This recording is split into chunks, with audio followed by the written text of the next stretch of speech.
Naka-alerto rin ang Commission on Elections sa posibilidad na gumamit ng mga peking pera para bumili ng mga boto sa eleksyon. Wala pa bang ebidensya niyan? May mga nagkalat namang peking pera, gaya ng nasabat sa isang lalaking taga Mindanao na lumuwas sa Maynila. May live report si Tina Panganiban Perez. Tina.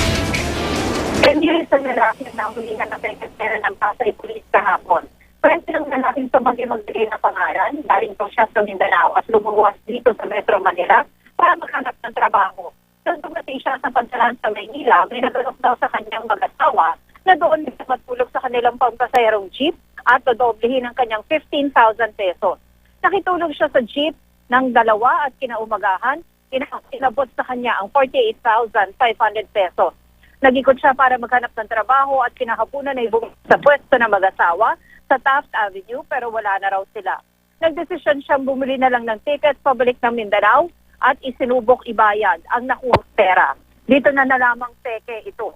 Iniimbestigahan na ito ng pulisya. Dinala na ng pulisya ang mga peke pera sa Bangko Sentral para masuri. Batid ng PNP na kapag papalapit ang eleksyon, naglalabasan ang mga pekeng pera. Ang COMELEC, sinabing makikipag-ugnayan sila sa Pasay Police. Pero sa ngayon, wala pa raw na monitor ang COMELEC na pamimili ng boto gamit ang pekeng pera. Emil? Maraming salamat, Tina Panganiban Perez.